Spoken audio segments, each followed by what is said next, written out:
Bapak-bapak, ibu-ibu, saudara-saudara kaum muslimin rahimakumullah. Di dalam kehidupan kita sebagai seorang muslim, minimal 5 kali dalam sehari semalam kita mendengar seruan untuk mendirikan solat yang disebut azan. Ada kalimat menarik di dalam kalimat azan itu, yakni seruan hayya 'alal falah, marilah menuju kepada keberuntungan, marilah meraih kemenangan.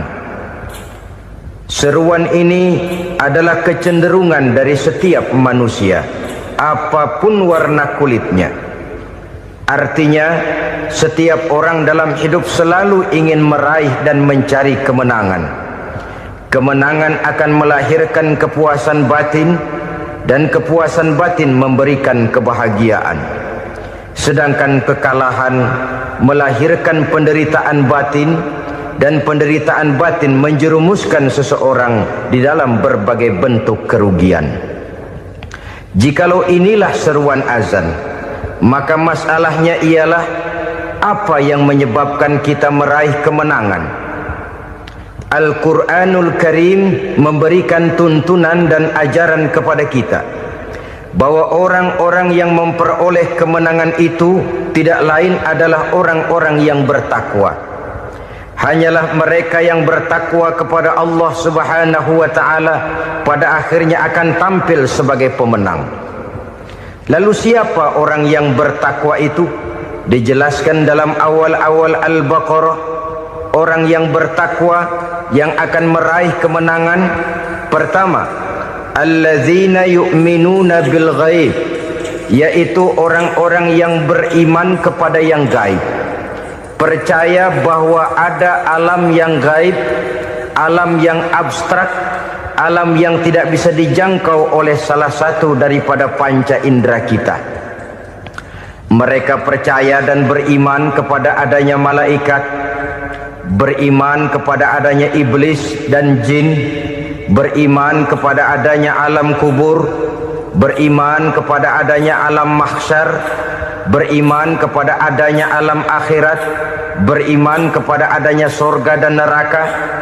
Beriman bukan cuma sekedar beriman dalam ucapan bibir saja, tetapi beriman yang nilai iman itu mampu mewarnai gerak dan gaya hidupnya.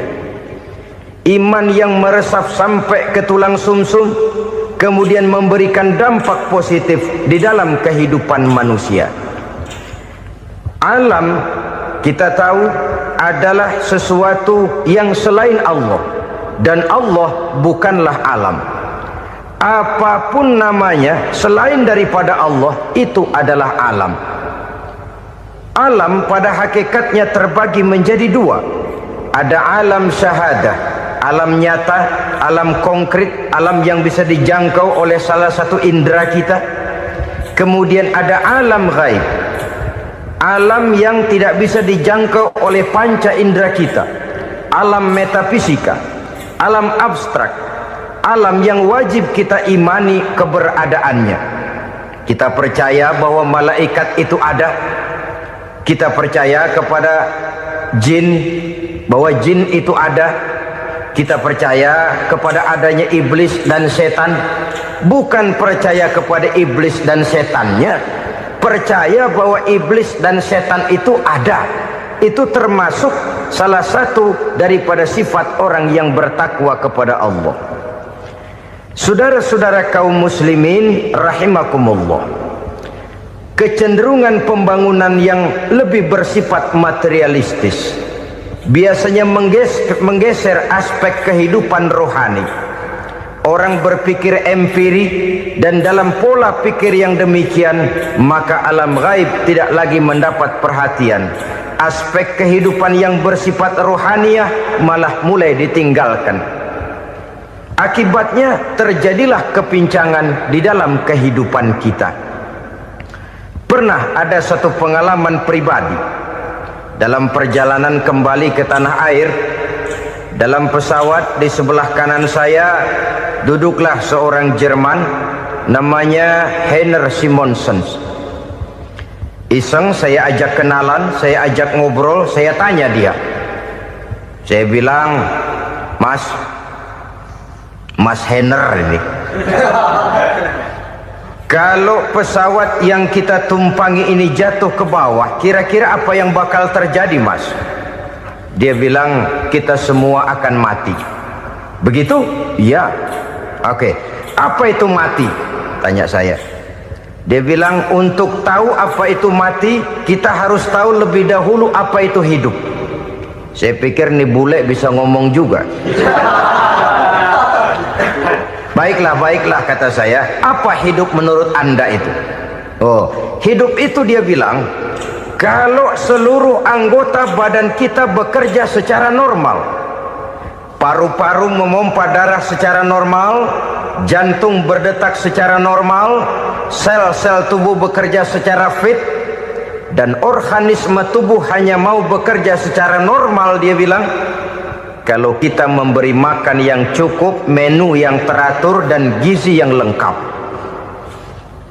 Saya bilang, kesimpulannya apa, Ner?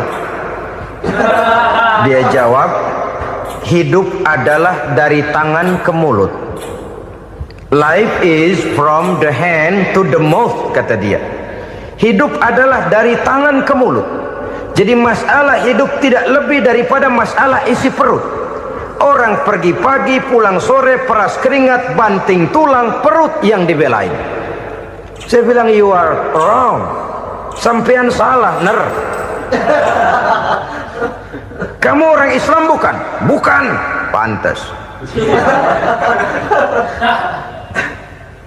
Kenapa saya salah? Dia bilang, ya jelas salah.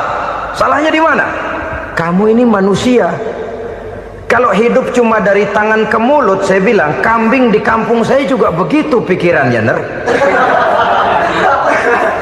Itu kambing di kampung saya, asal perutnya kenyang, sudah hidup dia. Perkara besok bagaimana, lusa prospeknya macam mana, bulan depan ada apa, kambing nggak pernah mikir. Di kampung saya kambing juga pikirannya begitu. Kamu Kristen ya? Tadinya. Loh kok tadinya, lalu apa sekarang kamu ini? Dia bilang, sekarang saya netral. Saya tidak beragama, tapi saya percaya kepada Tuhan sebagai pencipta alam. Saya ingat benar dia bilang, I haven't any religious, but I believe to God as the creator of the world. Kenapa bisa netral begitu, Ner? Habis saya bingung katanya. Islam bilang Islam baik, Kristen bilang Kristen baik, Hindu Buddha bilang Hindu Buddha baik, semua agama baik. Saya netral sekalian, nggak beragama. Yang penting saya percaya kepada Tuhan. Saya bilang, Ner, kamu ini kayak orang mau beli celana, lalu bingung. Yang satu bilang Levi's bagus, yang satu bilang Blue Jean hebat, yang satu bilang Wool England hebat. Celana ini hebat, celana itu bagus, celana ini hebat, semua celana bagus, kamu bingung. Akhirnya netral, tidak pakai celana. Itu juga salah. Saya pikir-pikir, kemudian saya melihat bahwa dua pola berpikir Heiner ini nampaknya sudah mulai menggejala di lingkungan masyarakat bangsa kita. Disadari atau tidak, secara jujur kita harus berkata, dua pola pemikiran Heiner ini mulai berkembang di tengah masyarakat bangsa kita. Pertama, pola pikir materialisme. Hidup adalah dari tangan ke mulut. Masalah hidup tidak lebih masalah isi perut. Itu yang perlu dibela, dan disitulah arti kehidupan. Pergi pagi, pulang sore, peras keringat, banting tulang untuk mempertahankan perut. Kalau sudah kemari cara orang berpikir, maka buat apa percaya kepada yang gaib? Untuk apa sholat? Untuk apa puasa? Untuk apa zakat? Untuk apa menghadiri majelis taklim? Tanpa kepercayaan kepada yang gaib, hidup berjalan menurut alur empiris dan materialis. Kalau sudah ke sana cara orang berpikir, biasanya orang lalu cenderung menghalalkan segala cara. Hanyalah orang yang percaya bahwa akhirat ada, hanyalah orang yang percaya bahwa alam kubur itu ada, hanyalah orang yang percaya bahwa malaikat itu ada, hidupnya akan lebih terarah dan terkendali. Karena kepercayaan kepada yang gaib, yang merupakan fase daripada kehidupan setelah hidup yang sekarang ini, mewarnai gerak pribadi seseorang di dalam dia melakukan kegiatan hidupnya. Pola berpikir materialisme, disadari atau tidak, mulai menggejala di lingkungan masyarakat bangsa kita. Hidup tidak lebih dari urusan tangan ke mulut, mulut ke tangan, tangan ke mulut. Asal perut sudah kenyang, hiduplah sudah. Perkara bagaimana prospek hari yang akan datang, bagaimana akhirat, tidak jadi persoalan. Ini yang oleh Nabi diperingatkan, ad-dunya sijnul mu'min wa jannatul kafir. Dunia adalah penjara bagi orang beriman dan surga bagi orang kafir. Dulu di zaman Belanda hadis ini pernah disalah tafsirkan, disalah artikan, digunakan sebagai senjata untuk mengkebiri dan membuat impoten umat Islam. Sudahlah umat Islam gak usah macam-macam, kata Belanda. Dunia ini kan penjara buat orang Islam, surga buat orang kafir. Di penjara jangan bertingkah.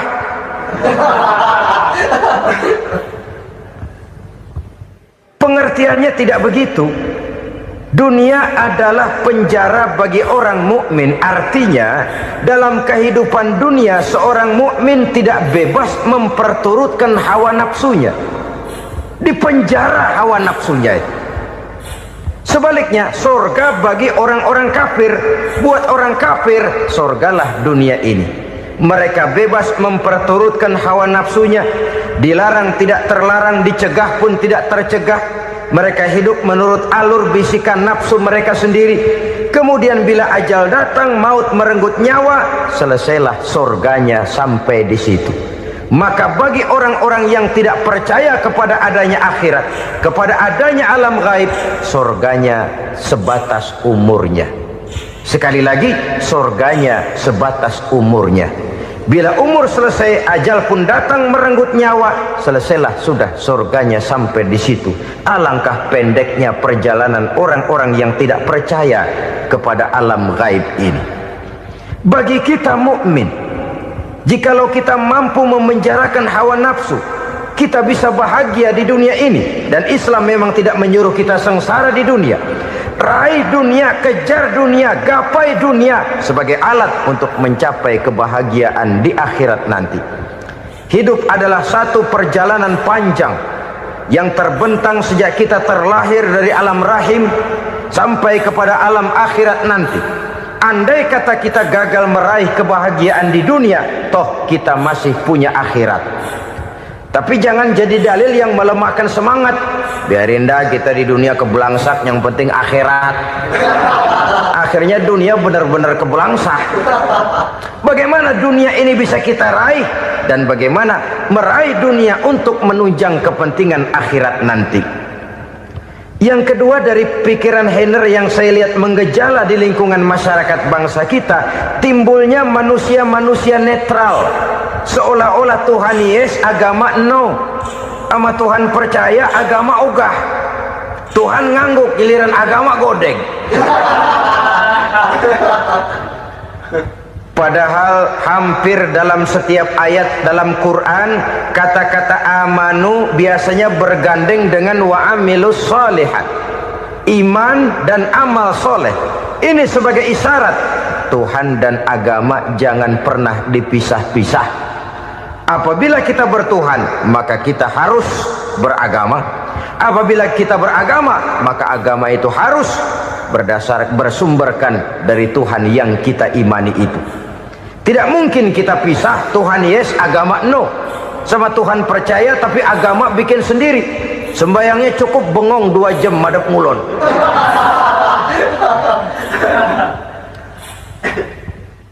Saudara-saudara kaum muslimin rahimakumullah.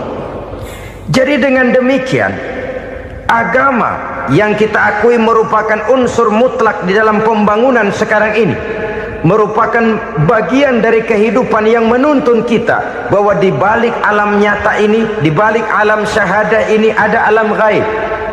Dan mudabbir, murabbi, yang mengatur, yang menguasai, yang memelihara, baik dia alam nyata, baik dia alam gaib, tidak lain adalah Allah Subhanahu wa ta'ala. Di sana ada satu super power, satu maha kekuatan yang kita perlu bersandar kepadanya. Sebagai makhluk nyata yang hidup di alam nyata, berbuatlah secara nyata sebagaimana harusnya kita berbuat. Karena Islam jelas bukan agamanya orang pemalas. Islam jelas bukan agamanya orang yang mengajarkan setelah selesai sholat boleh duduk, nggelenggem ayam-ayam, ndelohom, menghitung bintang di langit sambil menunggu keajaiban. Tidak. Islam adalah agama yang mengajarkan apabila sholat sudah selesai kamu kerjakan, bertebaranlah di permukaan bumi, cari karunia Tuhanmu. Jangan hidup berpangku tangan menunggu keajaiban, karena hidup bukan undian. Jangan berharap untung besar tanpa mau peras keringat. Tapi di sebalik itu toh kita juga harus yakin bahwa di sisi usaha nyata yang kita lakukan ada satu super power, satu maha kekuatan gaib yang menentukan berhasil dan tidaknya usaha kita. Kepercayaan kepada hal semacam inilah yang mendorong kita untuk mempunyai sandaran vertikal, agar jikalau usaha ini berhasil, kita tidak lupa diri dan lupa daratan. Jikalau usaha ini gagal, kita tidak putus asa dan buruk sangka, tidak cupik pandangan dan sempit hati, tapi mampu melihat persoalan dengan kacamata putih sambil husnuzon kepada Allah Subhanahu wa ta'ala. Kita percaya malaikat itu ada yang namanya Raqib dan Atid, mengawasi gerak hidup kita sampai kepada gerak hati kita. Ini memberikan sugesti agar kita berhati-hati, tidak sejengkal tanah pun kita bisa berlindung dari pengawasan Raqib dan Atid. Ada Munkar Nakir yang akan menyoal kita di alam kubur. Ada malaikat Malik, penjaga neraka. Ada malaikat Ridwan yang menjaga surga. Kita percaya kepada adanya jin, kita percaya kepada adanya setan, iblis. Percaya kepada adanya, bukan mempercayai si setan, si iblis lalu menjadikannya sebagai teman. Tidak. Percaya bahwa mereka itu ada dan merupakan makhluk Allah yang gaib, yang diciptakan Allah Azza wa Jalla. Kepercayaan kepada alam gaib memberikan motivasi terhadap gerak lahir manusia, sehingga dengan motivasi kepercayaan kepada yang gaib, gerak lahir jadi lebih terarah, jadi lebih terpelihara. Pernah seseorang bertanya, "Pak, apakah adanya akhirat bisa dibuktikan secara ilmiah?" Saya bilang tidak bisa, tidak bisa. Kenapa? Karena yang berangkat nggak pernah pulang kemari lagi. Kalau dia pulang kemari bisa kita tanya bagaimana enak di sono. Cuma secara moral saya katakan, lebih beruntung orang yang percaya kepada akhirat daripada yang tidak. Sekarang saudara percaya akhirat ada, lalu saudara baik-baik di dunia, sholat, puasa, zakat, menolong orang lain, menebarkan kebajikan. Saudara mati, andai kata akhirat tidak ada, toh dalam hidup saudara sudah berbuat baik, paling tidak nama saudara akan dikenang sebagai orang baik. Sebaliknya, saudara percaya, kata saya, bahwa akhirat tidak ada, lalu hidup semau-maunya, tenggelam dalam maksiat dan munkarat, menentang Allah, tidak mau ruku dan sujud, lalu saudara mati, kemudian akhirat ada, ayo mau apa? Bekal tidak punya. Jadi secara moral lebih beruntung orang yang percaya kepada adanya akhirat daripada yang tidak percaya. Dan itu alam gaib yang tidak bisa dibuktikan secara eksat.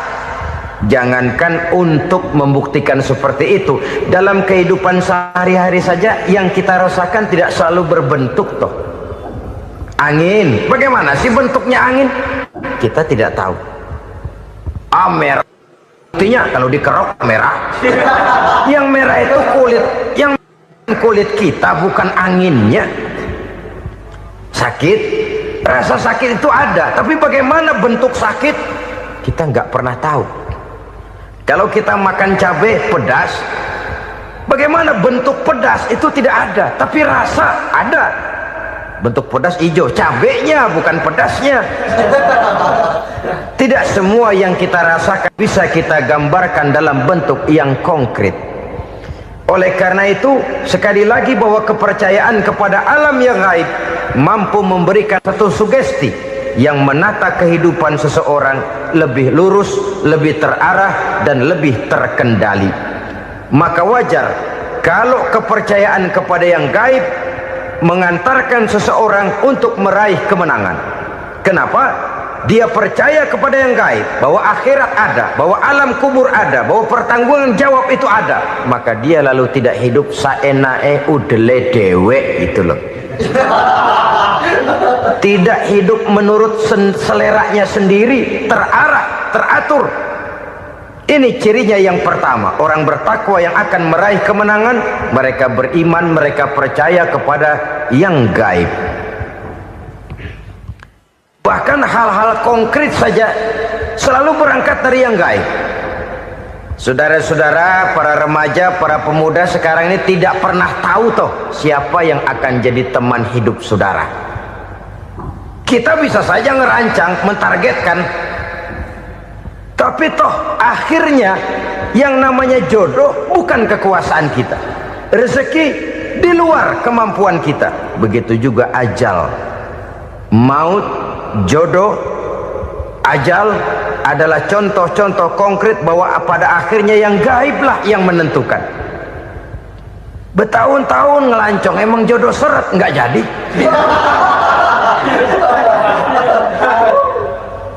Begitu kenal baru setengah malam nginep ditangkap hansip kan.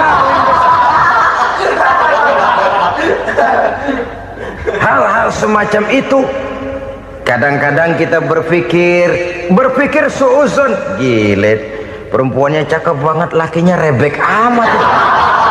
Memang begitulah jodohnya. Memang begitulah jodohnya.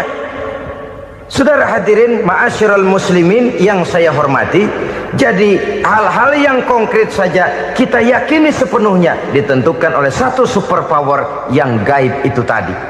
Dari sanalah segala ketentuan itu berangkat dan kesanalah segalanya akan kembali. Maka kepercayaan kepada yang gaib meluruskan gerak hidup seseorang dan itu akan mengantarkan dia kepada meraih kemenangan. Satu. Yang kedua, wa yuqimuna shalah. Orang bertakwa yang akan meraih kemenangan itu adalah orang-orang yang mendirikan sholat. Kenapa sholat mengantarkan orang untuk meraih kemenangan? Yang jelas, inna sholata tanha anil fahsya'i wal munkar.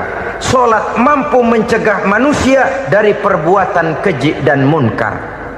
Banyak filsafat hidup yang terkandung di dalam sholat ini.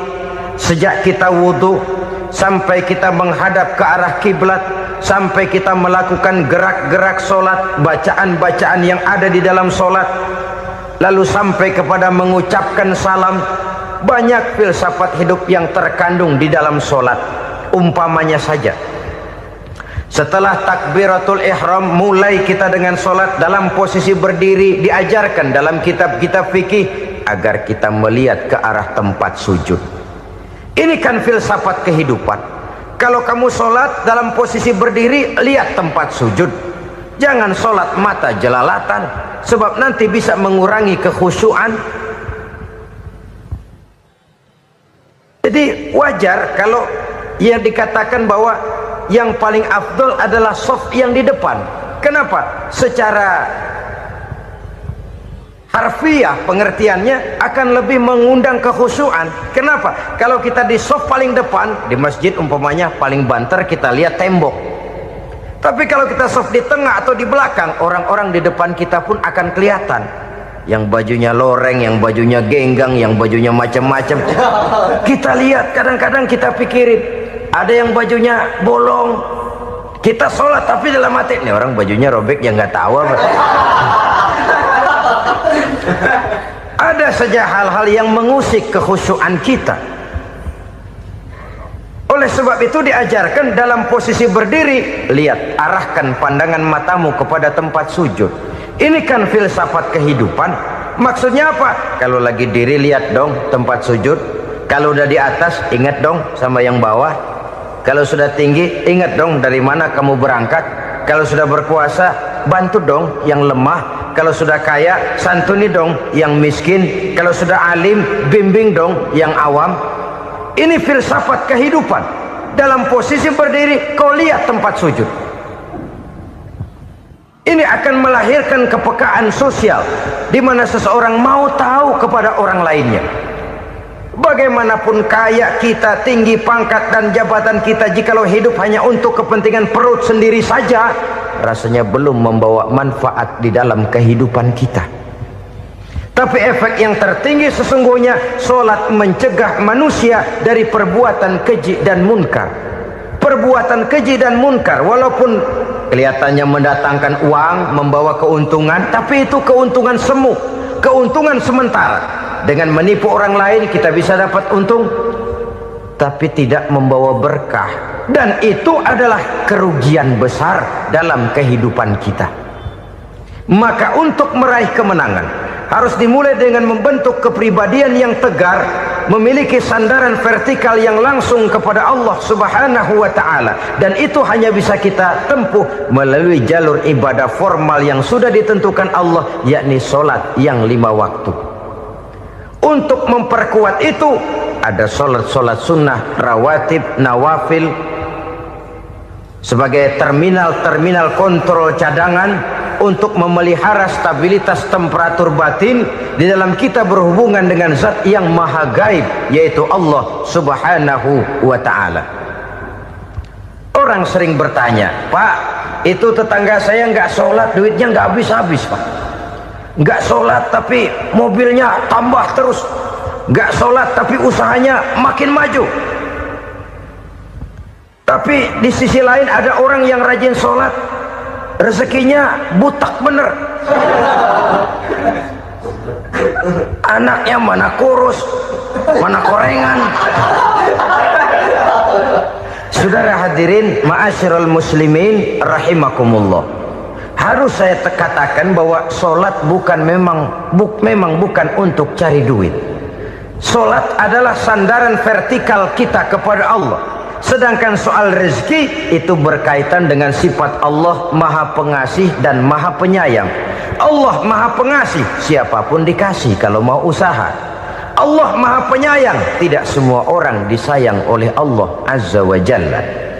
Dan belum tentu banyak harta itu merupakan nikmat. Mungkin juga istidraj. Artinya istidraj itu dikasih tapi diambulin, kalau bahasa Betawinya itu. Dikasih tapi diambulin, itu bukan merupakan nikmat sesungguhnya, lebih merupakan azab dari Allah Subhanahu wa ta'ala.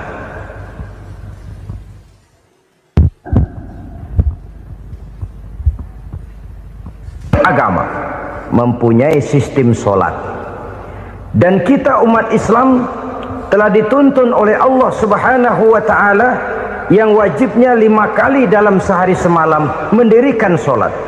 Dan itu tentu berada dalam jangkauan kemampuan manusia. Pada awalnya barangkali kita memang merasa solat itu satu kewajiban, tapi semakin kita hayati makna, manfaat dan filsafat yang terkandung di dalam ajaran solat, semakin sampai kita kepada keyakinan bahwa solat adalah keperluan kita. Sehingga pada waktu tertentu dinilai puncaknya, kita tidak lagi akan berkata saya wajib solat, tapi kita akan berkata saya perlu solat. Kalau kita sudah merasakan itu adalah keperluan kita, nah di sanalah kita baru akan merasakan ruginya kalau hal itu tidak kita laksanakan. Sepanjang kita masih berkata saya wajib sholat, kita akan lebih merasakan dia sebagai beban ketimbang sebagai keperluan. Yang jelas Allah tidak memerlukan ibadah yang kita laksanakan ini. Dengan kata lain,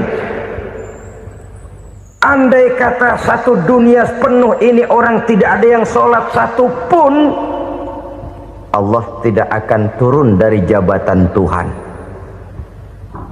Jangan lalu berpikir kalau kita ngambek se-RW kagak sembahyang Tuhan tekor kali ini ya. Tentu tidak. Itu perlunya kita, bukan perlunya Allah. Dan pada induknya kita akan berkata, saya perlu agama. Kalau secara induk kita sudah memerlukan agama, maka konsep-konsep yang ada di dalam ajaran agama itu pun adalah juga merupakan keperluan kita. Baik dia bernama sholat, baik dia bernama puasa, baik dia bernama zakat, baik dia bernama haji, seluruhnya adalah keperluan kita. Dan sesuatu yang kita perlukan apabila tidak kita laksanakan akan melahirkan kerugian di dalam kehidupan. Jangan heran kalau kita membaca riwayat perjalanan hidup para salafus soleh, orang-orang soleh. Ada yang tahajud sampai 100 rakaat, ada yang sholat malam kakinya sampai bengkak. Kita sekalinya bengkak biri-biri. Ada yang sholat membaca surah dalam Al-Quran sampai khotam Quran. Kok mau? Mereka sudah merasakan itu keperluan. Itu saja soalnya. Satu saat pun jikalau kita merasa bahwa itu keperluan saya, kita pun akan melaksanakan seperti itu. Keperluan saya dalam kehidupan. Inilah yang kedua. Yang ketiga, orang bertakwa yang akan meraih kemenangan itu, wa mimma razaqnahum yunfikun. Mereka membelanjakan sebagian daripada rezeki yang diberikan Allah kepada mereka. Mereka infakkan di jalan Allah. Ada satu dialog menarik. Satu hari seorang anak muda bertemu dengan seorang kakek-kakek yang sudah dikenalnya baik. Bertanyalah anak muda ini, "Kek, umur kakek berapa tahun?" 15 tahun, kata si kakek. "Anak kakek berapa orang?" 1. "Harta kakek berapa banyak?" 15 juta. Si anak muda ini bengong, lalu protes, "Kok kakek bohongin saya?" "Kenapa?" "Saya tahu umur kakek 70 tahun. Kenapa ngaku 15? Saya tahu anak kakek 5. Kenapa bilang 1? Saya tahu kakek miliuner, miliaran uang kakek. Kenapa ngaku cuma 15 juta? Begini, kata si kakek tadi. Benar, umur saya 70 tahun. Tapi dari umur yang 70 tahun itu baru 15 tahun terakhir ini saya merasakan ibadah kepada Allah. Meninggalkan maksiat, jauh dari segala macam munkarat. Maka yang 15 tahun inilah yang benar-benar saya rasakan sebagai umur saya. Benar anak saya 5, tapi yang 4 susah diatur. Cuman 1 rasanya nih yang bakal jadi si buah hati belahan jantung berlanjut cerita penerus sejarah. Cuma 1 ini yang saya harapkan, yang akan jadi anak soleh, yang akan membuat saya menerima pensiunan pahala. Kalau yang 4 apek dah, nggak ada harapan. Yang 1 nyekek botol melulu. Oh begitu, iya. Lalu kenapa kakek bilang harta kakek cuma 15 juta padahal saya tahu kakek uangnya miliaran, depositonya banyak? Ya karena 15 juta itulah yang saya ingat yang pernah saya belanjakan di jalan Allah. Saya merasa itulah harta saya yang sebenarnya. Yang miliaran yang saya simpan di bank kelak kalau satu saat saya mati akan jadi rebutan di antara anak-anak saya. Iya kalau anak saya soleh kayak yang 1 ini. Kalau yang 4 tadi udah tulen dia bakal berantem dah berebut tuh.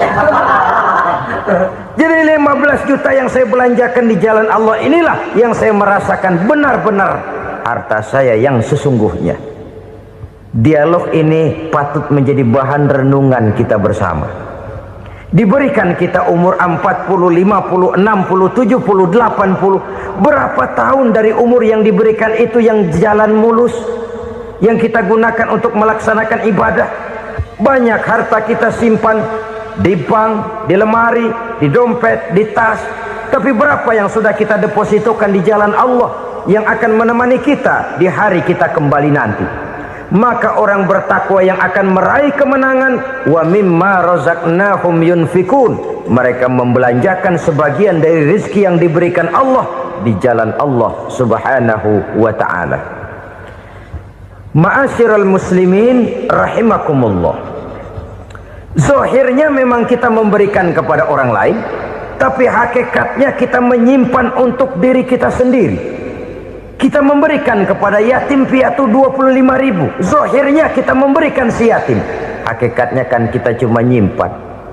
Saya berikan, titip kepadamu, ini untuk saya di akhirat. Kau boleh belikan baju, kau boleh belikan untukmu makan, kau boleh bayarkan sekolahmu, ini untuk saya. Hakikatnya kita nyumbang masjid 1 juta, zahirnya kita berikan kepada panitia masjid, tapi hakikatnya kan cuma titip 1 juta ya, untuk saya di alam kubur nanti.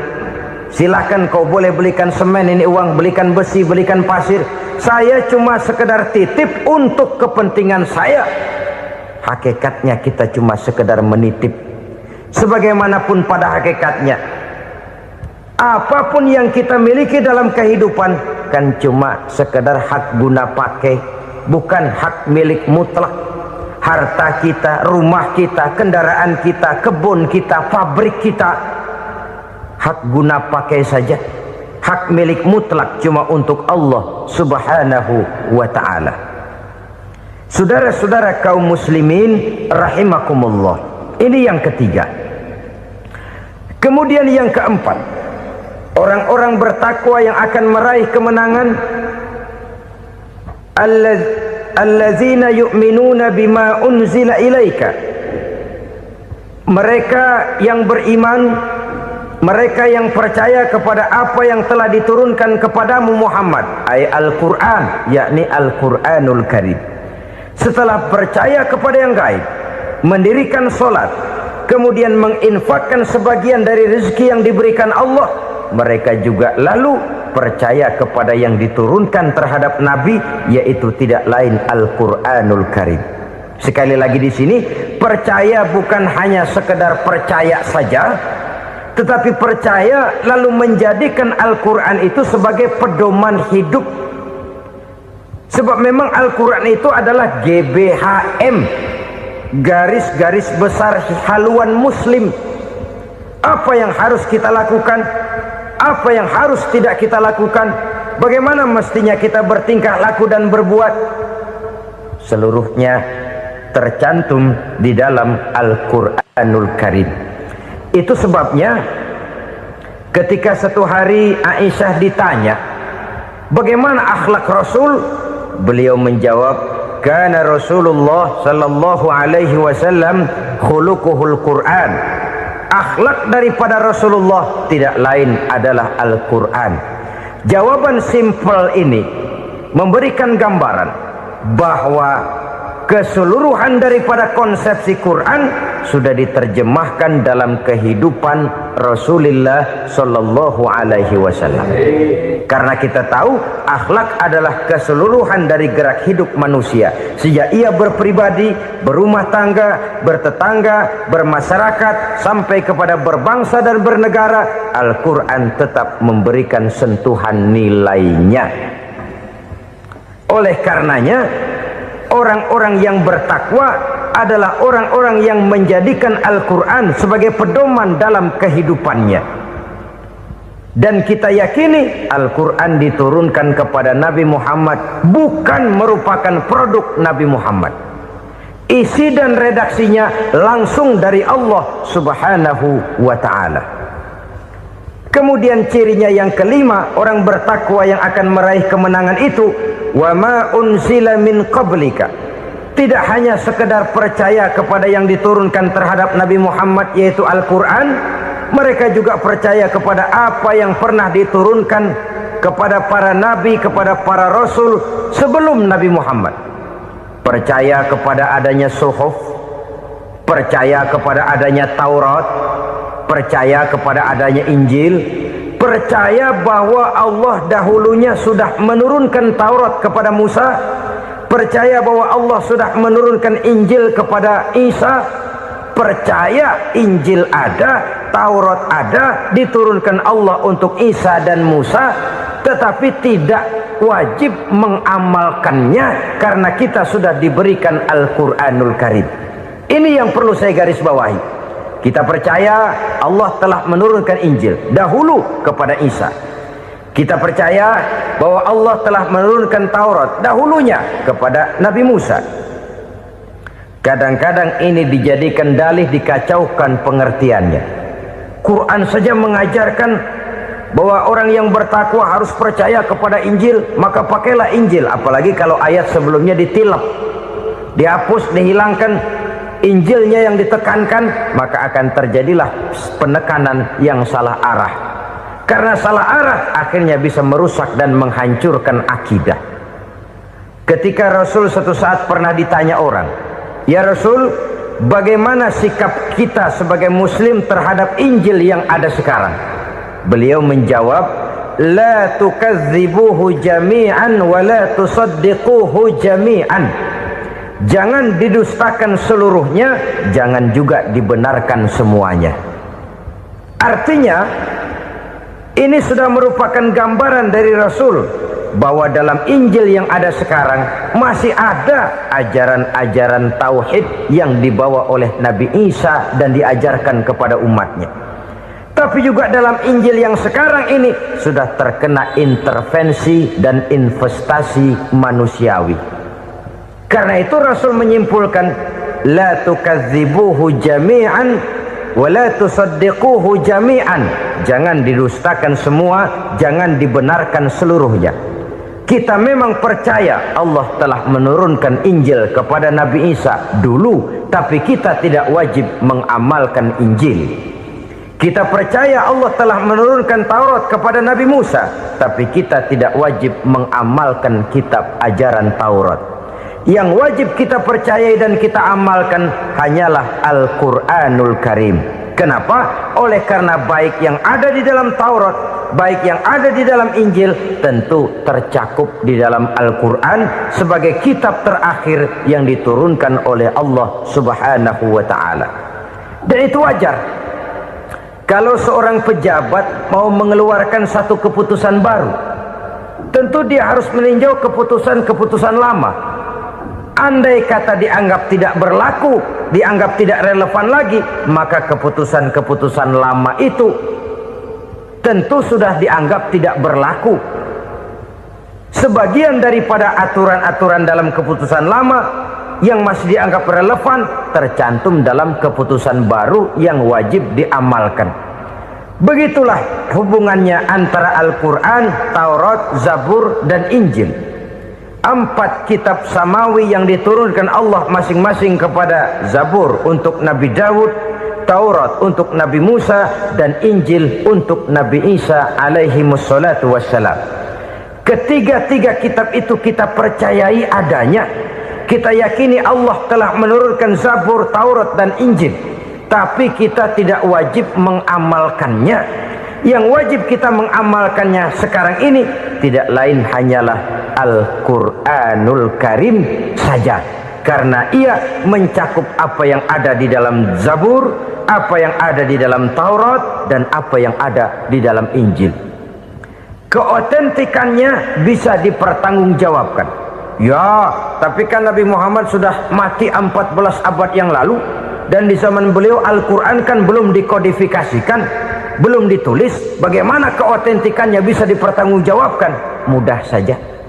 Allah berjanji, inna nahnu nazzalna dzikra wa inna lahu lahafizun. Kami yang menurunkan Al-Quran dan kami yang akan menjaga dan memeliharanya. Allah turunkan Quran, Allah menjaganya. Bagaimana cara Allah menjaga Al-Quran itu? Banyaknya orang-orang yang hafaz Al-Quran. Hafaz Al-Quran 30 juz, 114 surah, 6.666 ayat. Sehingga jangankan satu kata, jangankan satu ayat, satu kalimat saja berubah sudah akan timbul reaksi dan mudah dimengerti. Kenapa? Banyak orang-orang yang hafaz Al-Quran. Sedangkan pada setiap akhir tahun biasanya malaikat Jibril selalu mengadakan checking terhadap ayat-ayat yang diturunkan pada waktu itu. Di zaman Nabi sendiri sudah ada usaha kodifikasi. Dan yang lebih luar biasa lagi, sampai hari ini tidak seorang pun mampu membuat satu ayat saja semacam Al-Quran. Ke bahasa manapun dia diterjemahkan, naskah aslinya tetap ikut, rujukan dasarnya tetap ada. Berdasarkan itu, maka tidak mungkin terjadi penyelewengan terhadap atau pemalsuan terhadap ayat-ayat Al-Quranul Karim. Kesuciannya, keotentikannya, kemurniannya bisa dipertanggungjawabkan. Ma'asyiral muslimin rahimakumullah. Oleh karenanya, konsepsi dasar daripada ajaran Islam ini memang tidak lain adalah Al-Quran dan Sunnah. Isi daripada agama Islam yang merupakan iman, Islam dan ihsan, konsepsi dasarnya tidak lain adalah Al-Quran dan Sunnah Rasulullah Sallallahu Alaihi Wasallam. Maka yang kita perlukan sekarang ini adalah terjemahan Al-Quran di dalam kehidupan kita. Dengan demikian, maka gaya kehidupan yang lebih Qurani itulah yang kita dambakan. Kita perlu memang terjemahan Quran dalam bahasa Inggris, dalam bahasa Belanda, dalam bahasa Jepang, tapi yang lebih kita perlukan adalah terjemahan Quran di dalam kehidupan kita. Konsekuen, tidak memanipulasi, ringan sama kita jinjing, berat sama kita pikul. Jangan kalau lempengan ayat Quran tuh kira-kira enak diamalin, keras teriakan kita. Giliran kira-kira ayat Quran itu mukul kepala kita sendiri, diam kita.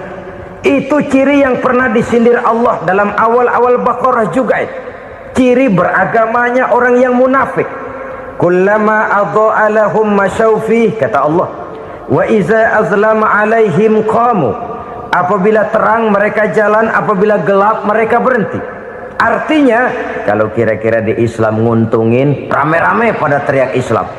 Tapi ketika diminta untuk berjuang, ketika dituntut untuk berkorban, rame-rame mengundurkan diri. Nasib agama tidak ubahnya seperti daun pisang yang dikait orang di tepi jalan lantaran tak berpayung di ketika hari hujan. Manakala hujan usailah sudah, daun itu pun dicampakkan di tepi jalan, diinjak pula orang nan lalu. Artinya, orang menjadikan agama cuma sebagai lipstick, decoration only, tidak konsekuen. Hanya pada saat-saat kelihatannya Islam membawa keuntungan, rame-rame orang teriak-teriak tentang Islam. Tapi jikalau diminta berjuang, jikalau dituntut untuk berkorban, biasanya rame-rame juga mengundurkan diri. Jangan heran kalau mayoritas hitungan kita, tapi minoritas peranan kita.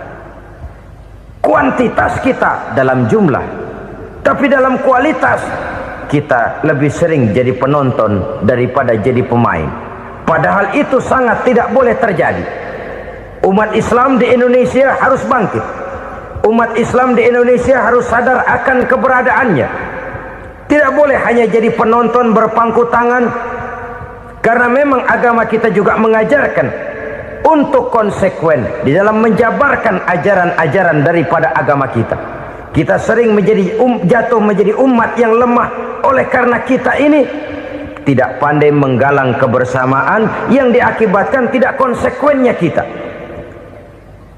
Diistilahkan bahwa umat Islam di dalam menggalang kebersamaannya itu harus seperti orang main sepak bola. Saudara-saudara kan tahu orang main sepak bola itu. Orang main sepak bola, kalau pertandingan belum dimulai sih silakan saja kumpul di luar lapangan, atur strategi yang baik. Tapi kalau pertandingan sudah dimulai, turun ke lapangan hijau, jangan kumpul terus. Ada sepak bola gotong royong, mundur-mundur rame-rame, depan ke depan kumpul melulu mainnya. Kalah. Orang main sepak bola itu ya harus ada penyerang tengah, harus ada penjaga gawang, harus ada strikernya, harus ada kiri luarnya, kanan dalamnya yang jadi backnya. Posisi boleh bermacam-macam, tapi yang penting saling ngoper untuk menggolkan gawang lawan. Begitulah umat Islam ini. Boleh ada yang jadi pejabat, boleh ada yang jadi pengusaha, boleh ada yang jadi petani, silakan ada yang jadi seniman, ada yang jadi penyair, ada yang jadi artis sekalipun. Tapi kalau sudah berhasil menguasai bola, jangan lupa operannya. Operan itu yang langka. Kita ini muslim kadang-kadang kalau sudah memegang menguasai bola, kalau belum mau mampus, belum mau ngoper. Nanti kalau sudah nggak punya bola, baru mau ngoper. Kalau sudah dengar-dengar mau dekat pensiun, baru mau jihad, baru mau berjuang, baru mau ngurus pesantren. Tanda tangan sudah tidak laku, memo sudah tidak dihargai, baru mau berjuang. Kemarin kemana, Mas? Kita tidak pandai memanfaatkan posisi. Dengan kata lain, kalau kembali kepada persoalan kita, konsekuensi kita terhadap agama yang kita anut ini belum ideal. Kita masih lebih sering berislam ini pada saat-saat yang menurut perhitungan kita membawa keuntungan. Tapi kalau diminta berjuang, dituntut berkorban, yang itu pun hakikatnya adalah untuk kepentingan kita juga. Allah tidak pernah menuntut kita untuk jihad bagi kepentingan Allah, itu tidak. Berjuang menegakkan agama Allah, apakah untuk kepentingan Allah? Tidak. Untuk kepentingan kita. Sebab nilai-nilai jihad itu pada akhirnya akan membawa kita kepada satu kebahagiaan. Setidaknya kalau tidak di dunia, tentu di akhirat sebagai syahid. Oleh karena itu, pada bagian akhir ini saya ingin mengajak, marilah kita konsekuen. Sekali kita berkitabkan Al-Quranul Karim, mari dia kita jadikan pedoman. Jangan cuma kita jadikan sebagai penghias dinding, pelengkap rumah, bahwa di rumah kita ada Al-Quran, tapi yang baca kecoa. Habis pada bolong tuh Quran. Yang penting kan punya Quran. Ditaruh di pintu rumah. Biar apa? Biar kuntilanak kagak masuk katanya. Ya apa itu nasib Quran, cuma kerjanya jaga pintu, ngusir kuntilanak, ngusir memedi. Bagaimana kita hidup menurut tuntunan Al-Quran? Kadang-kadang tidak pernah menjadi masalah bagi kita. Maka bagaimanakah Al-Quran akan mungkin membawa keberkahan dalam hidup kalau ajarannya kita injak-injak dalam keseharian kita? Mewujudkan gaya hidup yang lebih Qurani, itulah yang akan kita rintis di dalam kehidupan kita, bertahap, step by step, menurut kemampuan yang ada pada kita. Jika jalan ini tidak bisa kita selesaikan, percayalah akan ada generasi penerus yang akan melanjutkan usaha dan cita-cita mulia itu. Jadi percaya kepada Taurat, percaya kepada Injil, sekadar percaya Allah dahulunya sudah menurunkan itu, tapi kita tidak wajib mengamalkannya. Kenapa? Generasi Injil masa berlakunya sudah kedaluarsa. Taurat masa berlakunya sudah kedaluarsa. Injil pernah berlaku untuk orang Nasrani di zaman Nabi Isa. Taurat pernah berlaku untuk orang Yahudi di zaman Nabi Musa. Setelah generasinya berlalu, datang Rasul penutup yang membawa Al-Quranul Karim. Maka Al-Quran itulah yang berlaku menjadi pedoman sampai hari akhir nanti.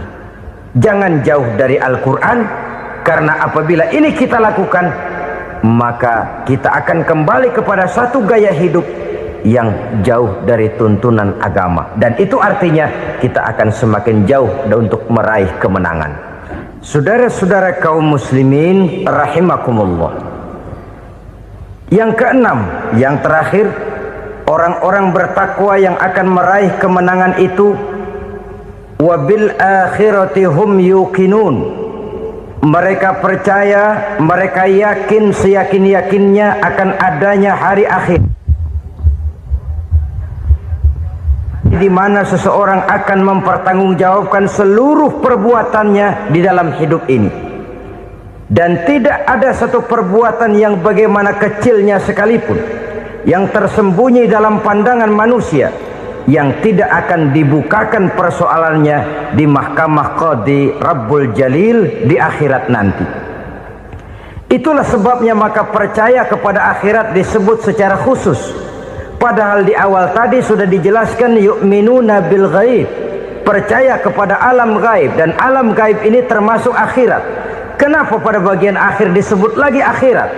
karena ternyata bahwa kepercayaan kepada adanya akhirat merupakan induk dari kepercayaan terhadap adanya malaikat, setan, jin dan lain sebagainya, dan akan lebih memberikan sugesti dalam kehidupan manusia untuk meluruskan gerak hidupnya. Jikalau satu saat tergerak hati akan berbuat kejahatan, ingin mencuri, sadarlah, awas ada akhirat. Sebab kalau kita cuma teriak awas ada polisi, itu cuma tertunda sementara. Begitu polisi meleng, embat. Kalau kita ingin berbuat jahat cuma berteriak awas ada hansip, cuma sementara ketika hansip itu ada. Tapi kalau ceritanya awas ada akhirat, mau menyeleweng awas ada akhirat, mau berjudi awas ada akhirat, mau mencuri awas ada akhirat. Keyakinan yang akan meluruskan gerak hidup manusia sehingga gerak itu jadi lebih terarah dan terkontrol, tidak merugikan baik diri sendiri, lebih-lebih orang lain. Ternyata bahwa kepercayaan kepadanya adanya hari akhirat sanggup menjadi sumber daya kontrol dari kehidupan manusia, sehingga ia tidak terjebak dalam perbuatan maksiat dan munkarat. Saudara-saudara kaum muslimin, inilah saja yang kita bicarakan pada pertemuan kali ini. Semoga Allah subhanahu wa ta'ala memberikan kekuatan zahir dan batin kepada kita untuk dapat meraih kemenangan dengan beriman kepada yang gaib, mendirikan solat, membelanjakan sebagian dari rezeki yang diberikan Allah, percaya kepada Al-Quran, beriman kepada kitab-kitab yang diturunkan sebelum Al-Quran, lalu meyakini adanya hari akhirat. Terima kasih.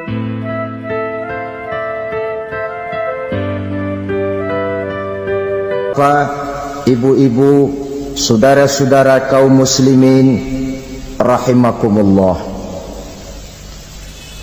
kita menyaksikan peristiwa-peristiwa yang memilukan dan memalukan. PHK terjadi di mana-mana, pengangguran meningkat, harga-harga membumbung tinggi, daya beli rakyat semakin lemah.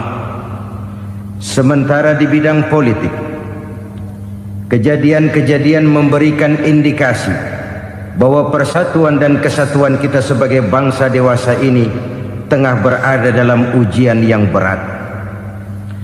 Pada jumpa kita kali ini, tanpa bermaksud untuk mencari kambing hitam dari bencana yang kita hadapi, saya ingin menyampaikan sebuah hadis yang diriwayatkan oleh Imam At-Tabarani dari Ibnu Abbas, bahwa Rasulullah sallallahu alaihi wasallam bersabda, khamsun bi khamsin, ada 5 perkara yang dapat menimbulkan 5 macam bencana. Mari kita renungi hadis ini satu demi satu sebagai bahan introspeksi buat kita semua dalam menghadapi bencana yang tengah berlaku sekarang ini. Yang pertama, ma naqasa qaumul ahda illa sullita alaihim aduwwuhum. Apabila suatu kaum sudah mengingkari janjinya, maka mereka pun akan dikuasai oleh musuh-musuh mereka. Sederhana saja nampak kalimat dalam hadis ini. Apabila orang sudah mengingkari janji, mereka akan dikuasai oleh musuh-musuh mereka sendiri. Dan musuh kita yang paling utama saat ini adalah kemiskinan dan kebodohan. Kenapa itu terjadi? Karena kita mengingkari janji kita sendiri. Di saat awal-awal berdirinya Orde Baru, kita pernah berjanji untuk melaksanakan Pancasila dan Undang-Undang Dasar 45 secara murni dan konsekuen. Kita berjanji bahwa kita akan menegakkan pemerintah yang bersih dan berwibawa. Itu semua pada permulaannya. Waktu demi waktu berjalan, kita lupa dengan janji yang kita ucapkan itu. Ketuhanan yang Maha Esa kita ucapkan, tapi kesetanan yang luar biasa yang kita lakukan. Kemanusiaan yang adil dan beradab yang kita dengungkan, tetapi kemanusiaan zalim dan biadab yang kita praktekkan. Sederhana saja saudara, hampir setiap pejabat pada posisi-posisi kunci, di awal-awal ia memangku jabatan itu, biasanya ia mengucapkan sumpah dengan lafaz demi Allah, bahwa dalam melaksanakan jabatan ini saya tidak akan menerima hadiah atau pemberian dalam bentuk apapun. Itu pada permulaannya. Lama-lama rupanya hadiah itu asik juga, mulai diterima. Lama-lama dirasa kurang, mulai menagih. Dan akhirnya terjadilah praktek yang disebut suap menyuap, semir menyemir, dan lain sebagainya. Kalau ini sudah menjadi kenyataan, bagaimana kita mau menegakkan pemerintah yang bersih dan berwibawa? Undang-Undang Dasar 45 menyatakan bahwa bumi, air, dan seluruh kekayaan negara dikelola oleh negara bagi sebesar-besar kemakmuran rakyat. Yang terjadi adalah bahwa kita merasa mewakili rakyat untuk menikmati harta dan kekayaan negara, sehingga rakyat banyak tidak bisa ikut menikmatinya. Menumpuklah harta itu sehingga terjadilah pepatah, gunung ditimbun, sumur digali. Yang kaya semakin kaya, yang miskin semakin terpuruk.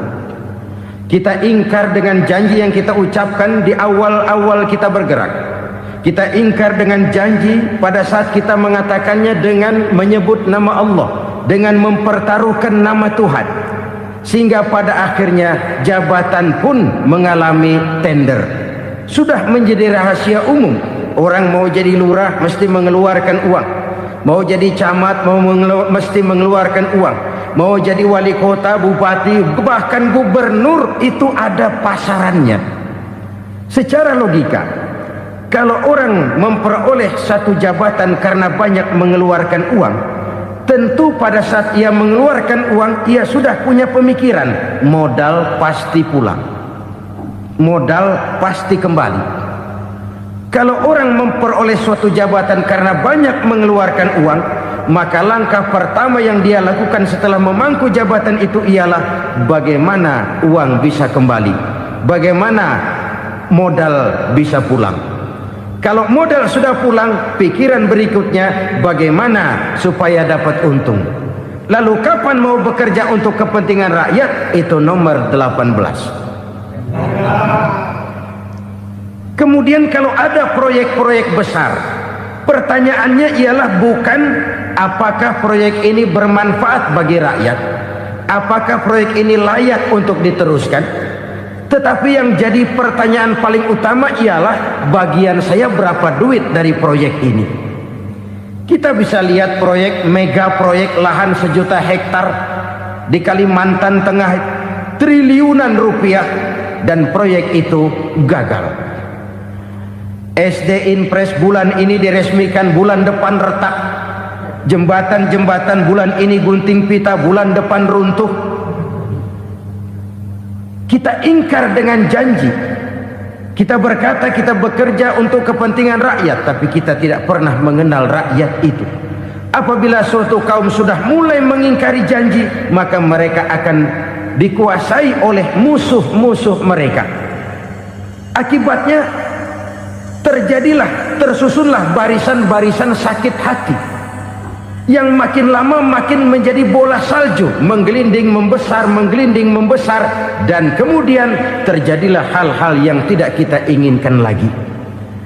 Apabila suatu kaum sudah mengingkari janji, maka mereka akan dikuasai oleh musuh-musuh mereka.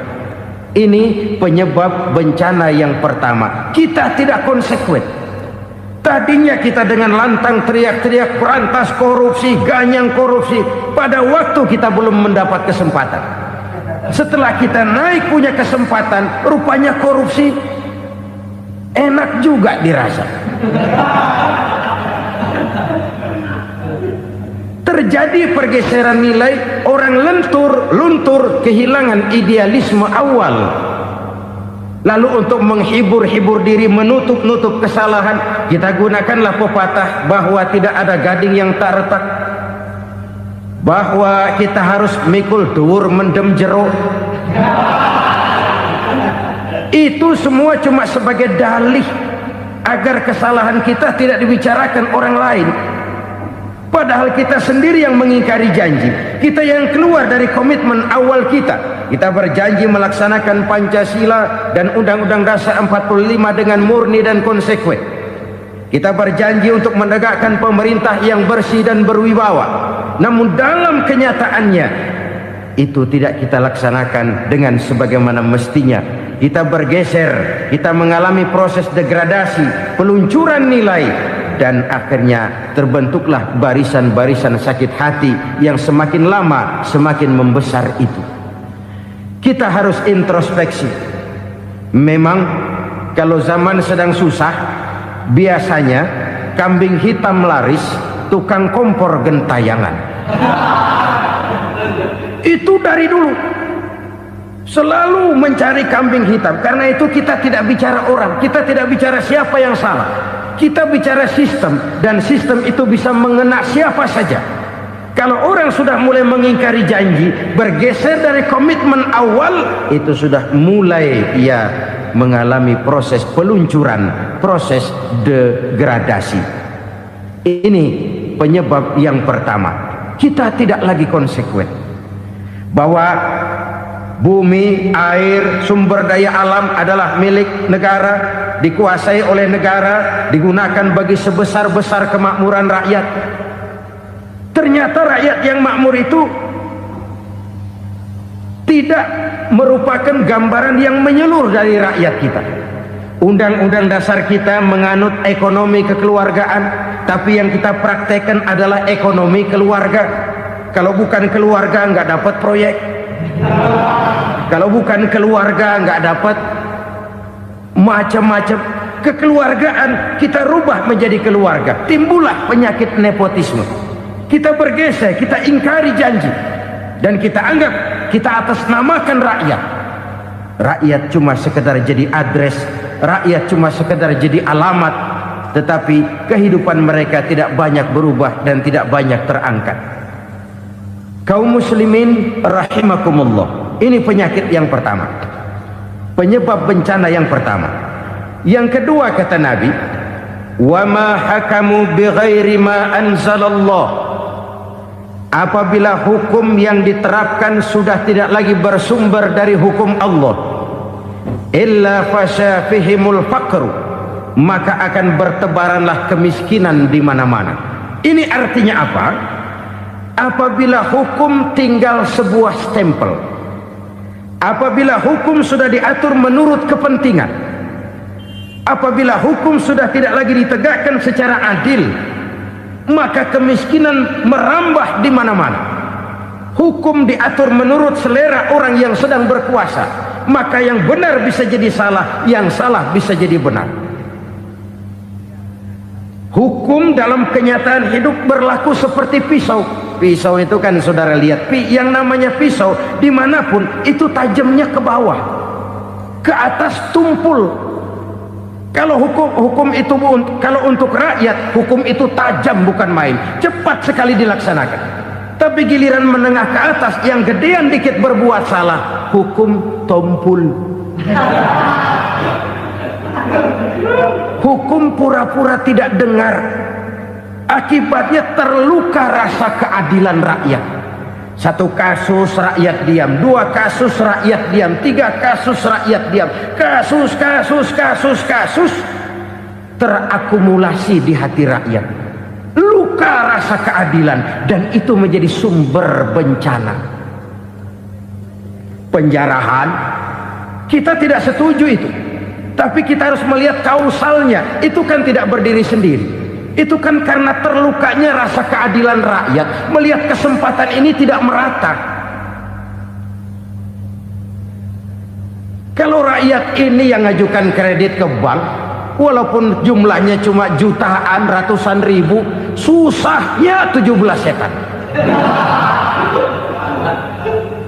Tapi ada orang-orang tertentu yang agunannya palsu, jaminannya palsu, bawa kata belece, bukan cuma miliaran, triliunan kredit bisa keluar. Terluka rasa keadilan, hilangnya kesempatan. Rakyat cuma dapat kesempitan, jarang dapat kesempatan. Dari lukanya rasa keadilan ini. Memang ya entah lipstick, entah basa-basi, dibentuklah tim ini, dibentuklah badan pengawas ini, dibentuklah tim ini. Kalau membentur tahu, hancur tahu. Tapi kalau tim yang dibentuk membentur karang, bukan karangnya yang hancur biasanya, timnya yang bubar. Kenapa? Yang dibentur batu karang yang sangat keras. Kita main-main dengan hukum. Kita tidak konsekuen dengan hukum. Luka rasa keadilan dan itu terakumulasi. Edi Tamsil, rakyat tahu, terakumulasi. Menguap begitu saja. Kasus-kasus lain rakyat tahu, menguap begitu saja. Ketidakadilan terakumulasi, mengendap di hati rakyat, menunggu ledakan. Pada saat sumbu meledak, rakyat tidak bisa dibendung lagi. Oke, kita tidak setuju dengan penjarahan, tapi jangan melihat itu sebagai peristiwa yang berdiri sendiri. Kenapa itu terjadi? Kausalnya kenapa? Oke, kita tidak setuju memang, tapi yang dijarah oleh rakyat kan memang cuma untuk perut. Yang dijarahkan beras, yang dijarahkan televisi, yang dijarahkan kulkas yang masih bisa dihitung, yang memang real untuk kebutuhan rakyat. Penjara berdasi kepala botak yang menguras uang rakyat habis-habisan, enak saja melenggang dalam kehidupan ini. Makin terluka rasa keadilan rakyat. Apabila hukum yang diterapkan sudah menyimpang dari keadilan yang diajarkan Allah, fasyafihimul fakru, bertebaranlah kemiskinan. Aneh, memalukan, memilukan. Sebuah negara agraris yang katanya pulaunya hijau royo-royo, gemari palau jenawi toto tentem kertora harjo, yang tahun 93 pernah mendapat penghargaan dari FAO, Badan Pangan Sedunia, sebagai negara yang berhasil dalam swasembada pangan. Sekarang ini kita terpaksa betul beli beras dari Vietnam, beli beras ke Kamboja, beli kedelai dari Kamboja. Kenapa? Lahan sawah kita habis ditanami pabrik. Teknologi kita, teknologi loncatan yang non-applied, tidak terpakai oleh kita. Lantas lahan yang tidak bisa kita tanami, kita paksakan lahan-lahan gambut menjadi tanah pertanian yang subur dengan biaya triliunan, dan kita gagal. Kita cari jarum dan kapak hilang. Kita mau jadi negara industri dengan loncatan teknologi yang maju, kita lupakan pola pijak kita sebagai negara agraris, dan akhirnya kita kecolongan. Lihatlah dewasa ini. Rakyat kita antri sembako di mana-mana. Di sebuah negara agraris. Ketidakadilan melahirkan kemiskinan.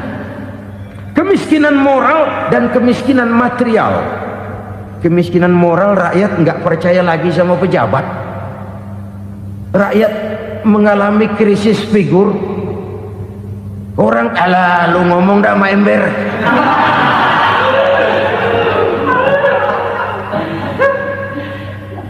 Penataran yang menghabiskan biaya miliaran itu melahirkan pejabat-pejabat korup.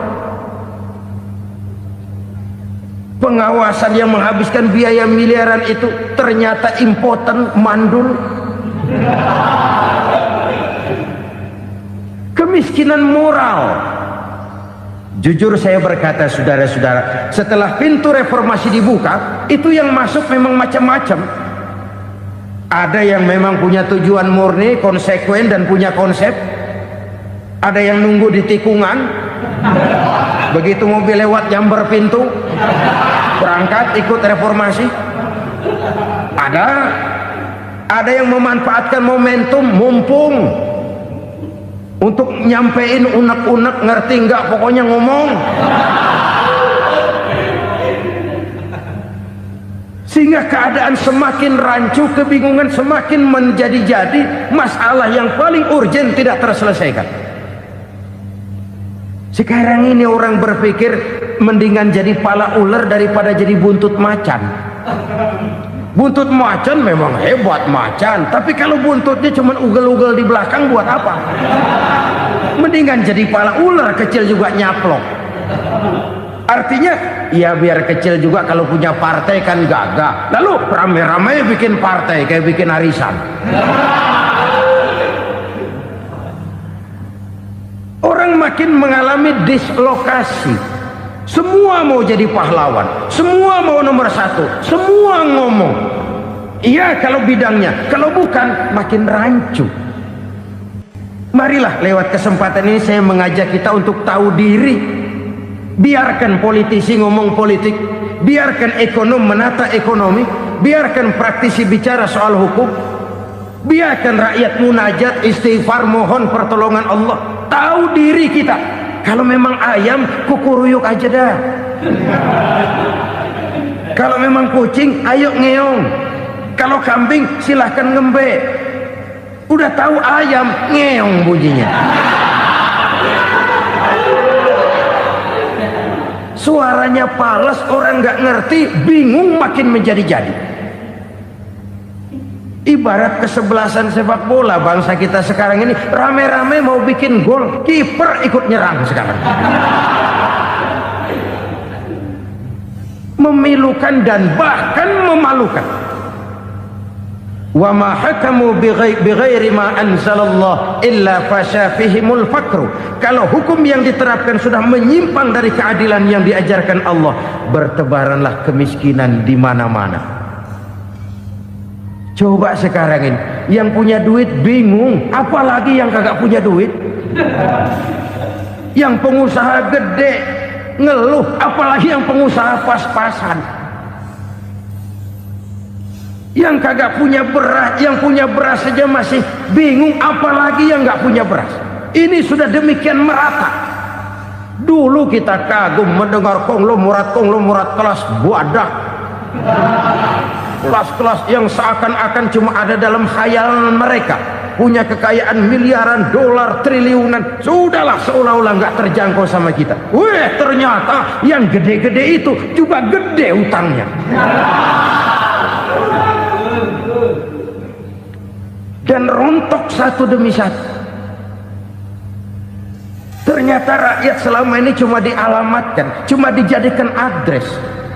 Rakyat yang tidak banyak ngerti persoalan ini harus menanggung hidup ini begini berat, harus menanggung beban hidup ini begini tinggi. Daya beli semakin lemah, semakin terpuruk dan terpuruk, sedang keadaan belum juga banyak berubah. Yang hutang sama luar negeri itu kan bukan rakyat kecil, Ciano. Yang banyak nyimpen dolar juga kan Ciano. Rakyat kecil bocah kampung mah jangankan nyimpen dolar, ngelihat juga tumben. Kemana kita mesti bercermin? Sekali lagi saya mengatakan maaf, kita tidak bermaksud mencari kambing hitam. Karena itu kita tidak bicara orang, kita bicara sistem, kita bicara keadaan. Beginilah yang dikatakan Nabi, penyebab timbulnya bencana, hukum yang ditegakkan tidak lagi berorientasi kepada keadilan, tapi berorientasi kepada kepentingan.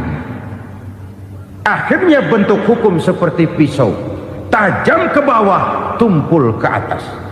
Hukum cuma buat rakyat kecil, tetapi kelompok menengah ke atas kadang-kadang kebal dari perlakuan hukum. Maka bertebaranlah kemiskinan. Iya, kemiskinan moral berupa lukanya rasa keadilan. Kalau rasa keadilan terluka, orang kan nunggu kesempatan, saudara. Iya, dia nggak bisa ngomong, iya dia nggak sanggup action, iya dia nggak bisa tunjuk rasa, tapi hatinya kan kapan ada kesempatan, kapan ada waktu, tunggu. Hatinya mesti begitu. Sehingga begitu ada kesempatan, terjadilah hal-hal yang tidak terhindarkan. Dan itu ekses, bukan reformasi. Jangan seperti sebuah dialog saya dengan seorang abang beca. Saya bertanya, bang, ya, abang tahu nggak reformasi? Tahu, Ustadz. Apa? Pembakaran. terus penjarahan, lalu perkosaan. Itu referensi, itu yang saya lihat.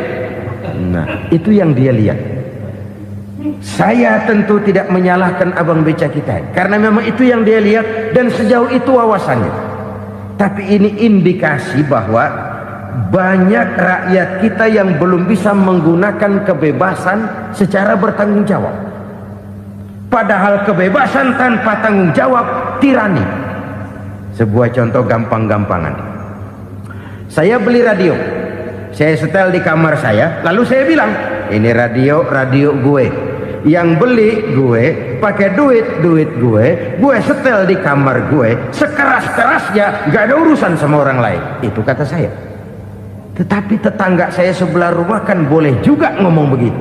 Kata tetangga saya, ini mata gue, yang ngantuk gue tidur di kamar gue, kenapa suara radio lu nyampe kemari? Artinya apa ini? Kebebasan saya nyetel radio dibatasi oleh kebebasan tetangga saya yang mau tidur. Tidak ada kebebasan mutlak. Kebebasan mutlak tanpa tanggung jawab kembali akan melahirkan tirani, kembali akan melahirkan pemaksaan kehendak. Dan itu lagi-lagi bukan demokrasi. Saudara-saudara kaum muslimin rahimakumullah. Ini penyakit yang kedua, lukanya rasa keadilan, terutama di kalangan rakyat kecil. Itu mengendap menjadi akumulasi dan menunggu giliran kapan bisa dimuntahkan. Dengan kata lain, rakyatnya udah banyak banget makan yang perutnya jadi enak, nyelam. Kapan nunggu muntahnya? Udah begini banyak akumulasi yang mereka pendam di perut ini, sehingga ketika terjadi kesempatan itu sudah tidak terkendalikan lagi. Kita out of control. Saya tidak mentolerir sikap-sikap kekerasan. Bahkan saya lebih cenderung bahwa kalau di rumah kita banyak tikusnya saja racuni, jangan rumah dibakar. Bahwa ada korupsi, iya. Ada kolusi, memang. Ada nepotisme, tentu. Tetapi tikusnya saja racuni. Jangan rumah dibakar. Masa mau ngusir tikus bakar rumah? Tikusnya lari, tikusnya selamat, rumahnya ewes-ewes.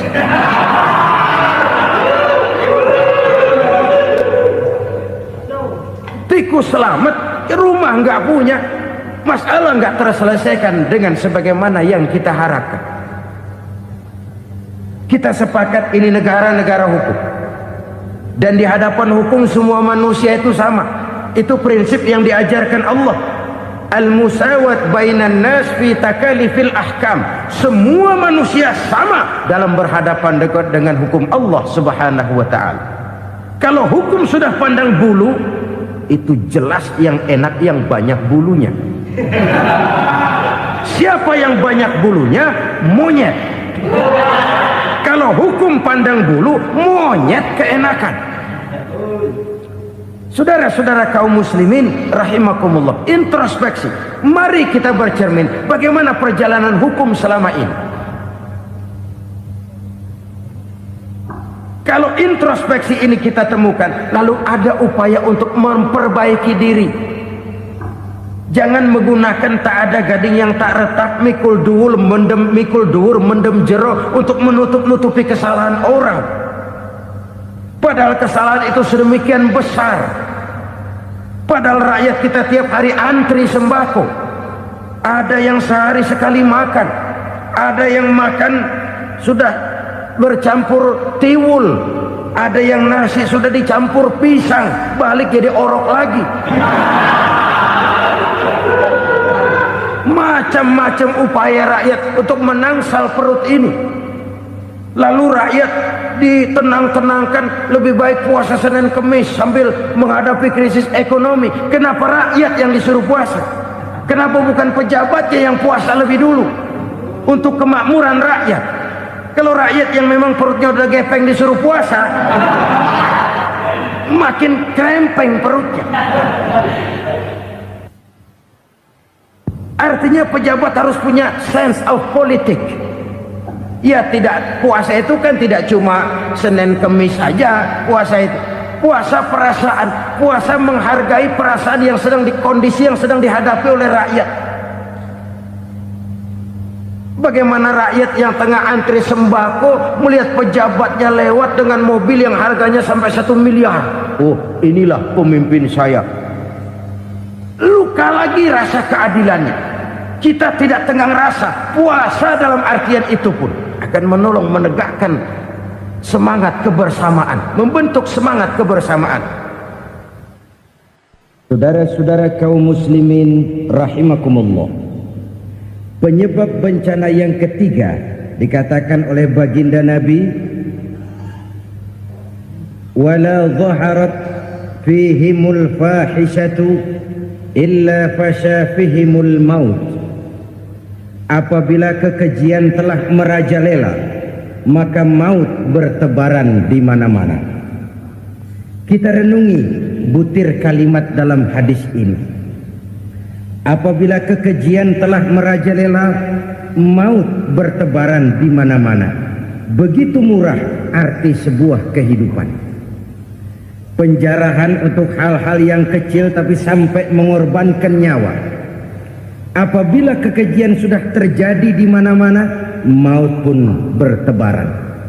Maut dalam arti berpisah ruh dengan jasad, tapi juga maut dalam arti orang bisa mati karirnya, orang bisa mati usahanya, orang bisa mati kesempatannya karena perbuatan-perbuatan keji yang selama ini tidak terbendung. Lahirlah teori mafia. Siapa yang kuat dia yang berkuasa, siapa yang lemah dia menjadi mangsa. Proyek-proyek besar yang menang tender itu ya dari itu ke itu saja. Yang pengusaha-pengusaha tidak punya koneksi, tidak bisa bayar komisi, dapat proyek tetelan. Ada dagingnya dikit, tambahnya juga tetelan. Dagingnya sudah habis disantap oleh meja. Sekian puluh meja dilalui, sekian puluh amplop dikeluarkan. Sehingga yang akhirnya ya tinggal tetelan itu tadi. Maka kualitas pekerjaan pun sudah bukan lagi jadi masalah. Demikianlah mafia-mafia ini bermunculan di mana-mana. Di pengadilan terkenallah mafia pengadilan. Hukum bisa dibeli, hukum bisa dipesan menurut kebutuhan sponsor. Mafia peradilan, mafia politik, mafia ekonomi, bahkan mafia agama yang menggunakan agama sebagai kedok, menggunakan agama sebagai dalih, menggunakan agama sebagai topeng untuk melancarkan maksud-maksud politiknya pun tidak tertutup kemungkinan. Apabila kekejian telah merajalela, maut bertebaran di mana-mana. Korupsi, kolusi, nepotisme itu bagian dari kekejian. Kita selama ini kalau mendengar maksiat, itu yang terbayang cuma judi, mabuk, zina. Iya, itu maksiat. Tapi korupsi, kolusi, nepotisme itu juga maksiat dalam bentuk lain. Kalau ini sudah bertebaran, maka maut terjadi di mana-mana. Jangan bayangkan cuma mati orangnya, itu sih kewajiban. Yang menyakitkan itu orangnya masih hidup tapi dibikin mati, karirnya mati. Kenapa? Karena yang diperlukan bukan cuma orang pinter tapi orang taat. Biar pinter, kalau nggak taat minggir. Biar bodoh, kalau taat bisa nyenangin atasan, bisa nyemur. Kumaha juragan wae ayeuna mah. Itu yang kadang-kadang dapat penghargaan.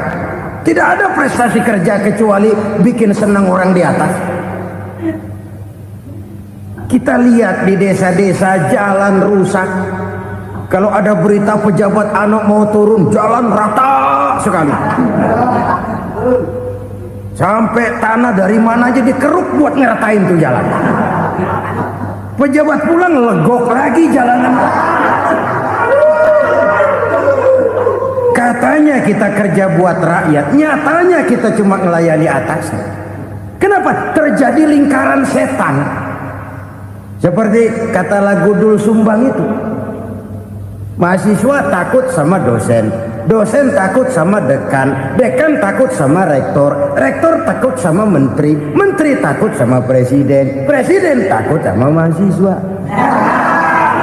Lah muter balik lagi, lingkaran setan, lingkaran setan.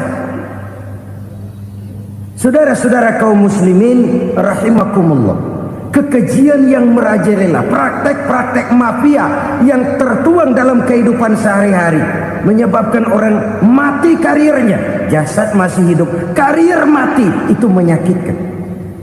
Mati bisnisnya. Rakyat kecil pernah senang ketika cengkeh booming, harganya bagus, rakyat banyak yang pergi haji.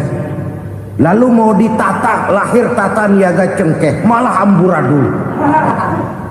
Harga cengkeh jatuh, petani cengkeh kecil menjerit. Siapa yang untung? Segelintir orang. Masihkah kita pakai atas nama rakyat untuk kepentingan nasional, padahal yang nyanyi cuma segelintir orang? Masihkah kita mau bohongi rakyat ini dengan mobil nasional tapi bikinan Korea? Masihkah kita mau bermain verbalisme, bermain kata?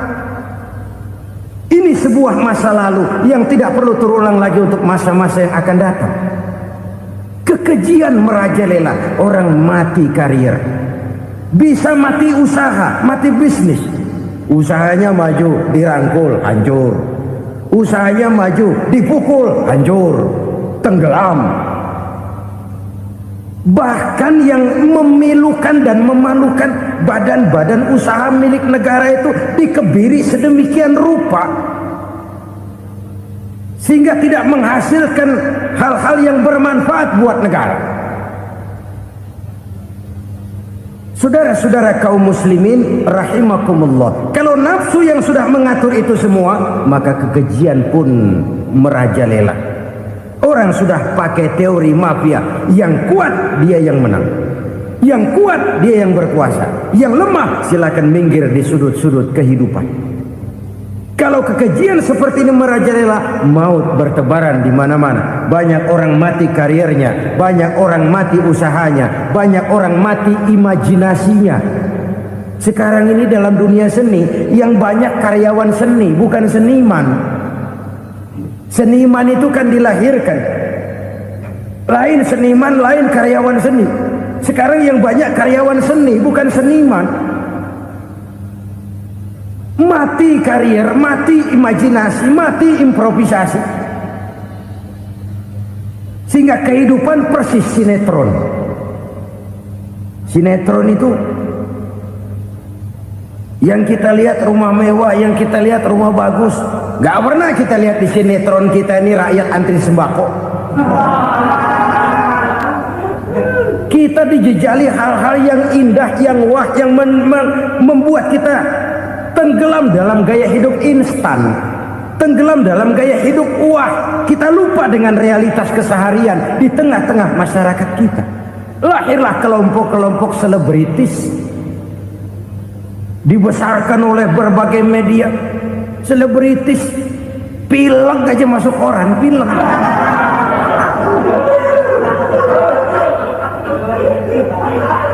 Rakyat yang pingsan antri beras nggak masuk koran. Rakyat yang semaput antri minyak nggak masuk koran. Selebritis panok masuk koran.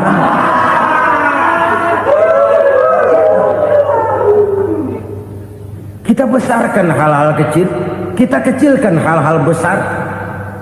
Kenapa? Kita mengejar oplah, kita profit oriented, tidak lagi berorientasi kepada realitas hidup yang kita hadapi ini. Kalau kekejian sudah merajalela, kata Nabi, maka maut bertebaran di mana-mana. Maut dalam artian maut, coba lihat sekarang begitu murah nyawa. Karena 1000 perak orang mau nusuk bunuh. Karena beras seliter orang khilaf, begitu murah kehidupan. Tapi kekejian dalam bentuk korupsi, kolusi, nepotisme, kekejian dalam bentuk itu mematikan karier, mematikan bisnis, mematikan imajinasi, mematikan kreativitas. Itu juga maut dalam bentuk lain akibat kekejaman lain. Ini penyebab yang ketiga. Yang keempat, penyebab bencana menurut baginda Rasul, wala tuffiful mikyala illa muni'un nabat. Apabila timbangan sudah dicurangi, maka tercegahlah tumbuh-tumbuhan. Apabila timbangan sudah mulai curang, maka terjadilah musim paceklik. Apabila bisnis sudah bergaya mafia tadi itu, kecurangan-kecurangan terjadi, tender di balik pintu, yang dimenangkan cuma kelompok-kelompok yang bisa memberikan presentasi yang besar, muni'un nabat, terjadilah paceklik. Paceklik, panen gagal, wereng ya wereng, kemarau panjang it's okay, air sulit iya, tetapi kan semua itu ada yang ngatur. Kemarau ada yang ngatur, belalang itu ada yang ngatur, air itu juga ada yang ngatur. Yang ngatur itu yang serba maha. Kalau ia murka melihat kecurangan timbangan, Allah itu kalau murka kan gampang saja, tinggal komandoin balang, lang hancurin tuh sawah. Konvoy belalang, konvoy. Allah tinggal ngutik angin El Nino, mampir lo ke Indonesia, hujan gak turun-turun, kemarau panjang. Jadi kalau musim kemarau kan namanya anginnya El Nino. Kalau musim hujan anginnya namanya La Nina. Cakep namanya, kejem orangnya. Saudara lihat Cina sekarang sedang kena La Nina, banjir besar, ribuan orang meninggal. Dia mah ribuan mati kagak berasa, rakyatnya miliaran. Bangladesh lagi ngalami La Nina, India lagi ngalami La Nina. Angin, hujan, kemarau, belalang itu kan ada yang ngendaliin. Kuncinya bukan di belalangnya, kuncinya bukan di peredaran matahari berputar, kuncinya di atas yang mengatur semua itu. Kalau timbangan sudah mulai curang, pengusaha sudah nggak mau jujur, apa nggak bikin perut jadi mual. Begitu rakyat antri sembako pingsan nggak dapat beras, sementara beras ditumpuk-tumpuk sampai membusuk. Kemana hati nuraninya? Kemana akal pikirannya? Kemana mereka yang berbuat atas nama rakyat tapi melihat rakyat susah tidak tergerak hatinya?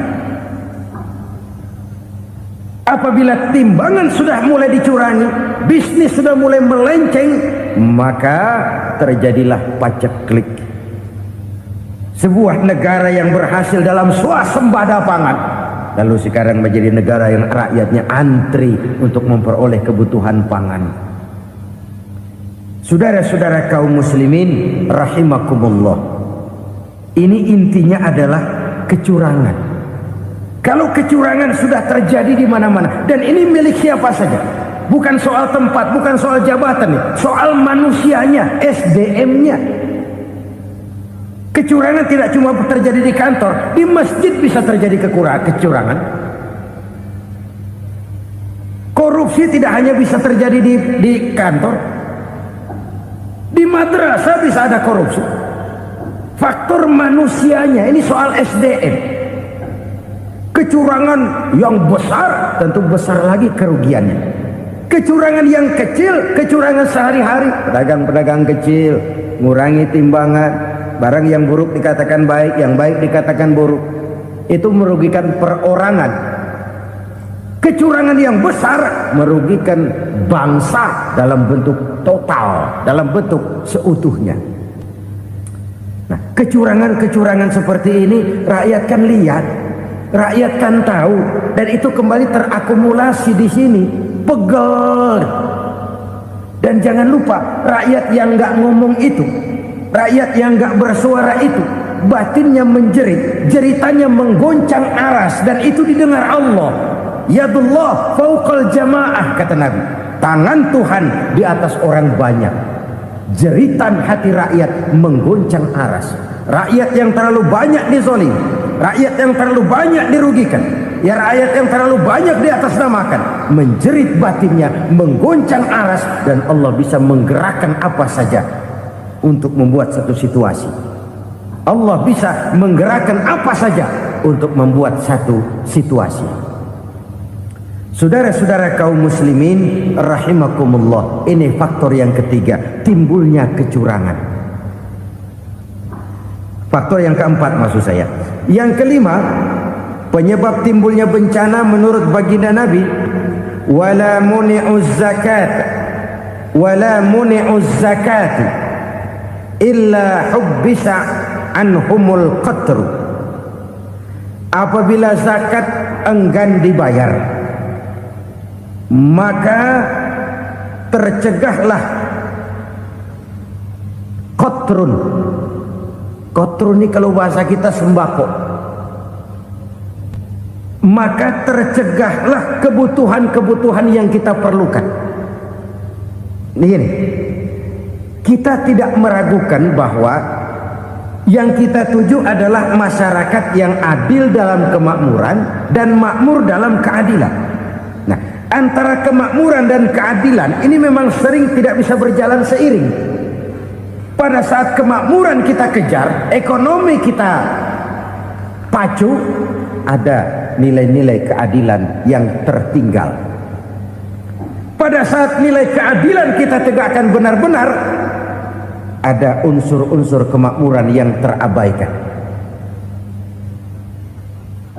Oke, kita bisa mengatakan kasus. Oke, kita bisa mengatakan itu sebagian kecil. Tapi kalau sebagian kecil, lama-lama kan jadi sebagian besar. Oke, kita mengejar kemakmuran. Pertanyaannya, kemakmuran untuk siapa? Oke, kita berikan kelompok tertentu kue yang besar dengan harapan nanti dia bagiin kuenya kepada yang kecil-kecil. Tapi kenyataan, mereka yang dapat kue besar akhirnya malah lupa diri dan lupa daratan. Mau makin besar, malah memeras yang kecil-kecil ini. Sekarang kan yang kecil modali yang besar. Ramai-ramai buka bank, ternyata kamuflase. Uang banknya untuk kredit perusahaannya sendiri. Nasabahnya rakyat kecil. Artinya apa? Rakyat kecil disuruh modalin orang yang udah gede. Ini kan sambar geledek urusan.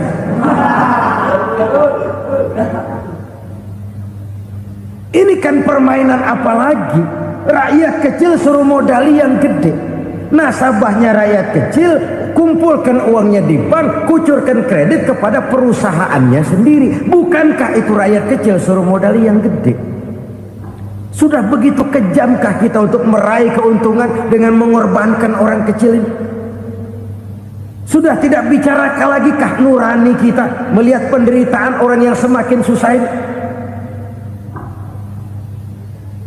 Kalau zakat enggan dibayar, padahal zakat 2,5% saja, 2,5% saja. Kalau itu pun enggan, kalau zakat saja enggan, bagaimana pula yang namanya sedekah? Bagaimana pula yang namanya infak? Bagaimana pula yang namanya santunan, bantuan? Kadang-kadang lipstick nyumbang si nyumbang, cuman nyolongnya lebih gede. Ini namanya sumbangan lipstick. Buat lipstick itu kan buat ngumpetin bibir pucat. Itu fungsi utama lipstick. Buat ngumpetin korupsinya, nyumbang kegiatan-kegiatan sosial. Tapi yang dia korup lebih gede dari yang dia sumbangin. Lipstick kamuflase. Nepu kata anak sekarang.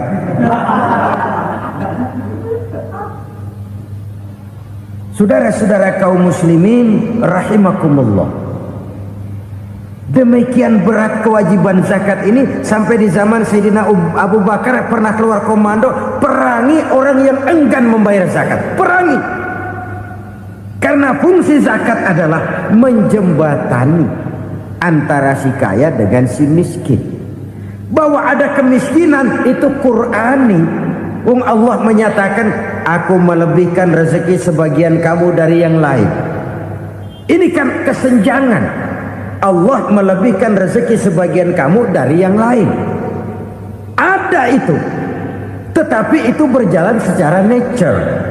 Nah, kalau direkayasa, yang kaya semakin kaya, yang miskin semakin terpuruk, yang sudah besar dapat proyek besar, yang kecil dapat tetelan. Ini kan rekayasa namanya. Kesenjangan yang direkayasa ini yang kita harus kikis. Nah, fungsi zakat menjembatani dari sisi sosial. Dari sisi pribadi, Nabi berpesan, zakku amwalakum biz zakat. Bersihkan hartamu dengan zakat. Sekarang ada istilah nyuci uang. Uang hasil korupsi itu bisa dicuci, dijadikan uang bersih. Bukan pakai rinso, bukan. Pakai politiknya koruptor, diolah sedemikian rupa sehingga jadi uang resmi. Sudah memutik, itu termasuk yang disebut kejahatan kerah putih, white collar crime. Kejahatan kerah putih, kejahatan pakai dasi, kejahatan kelas kakap. Makanya orang mendingan goblok kagak bener daripada pinter kagak bener. Goblok kagak bener itu gampang ngurusinnya. Pinter kagak bener, ini yang berabe bener ngurusinnya.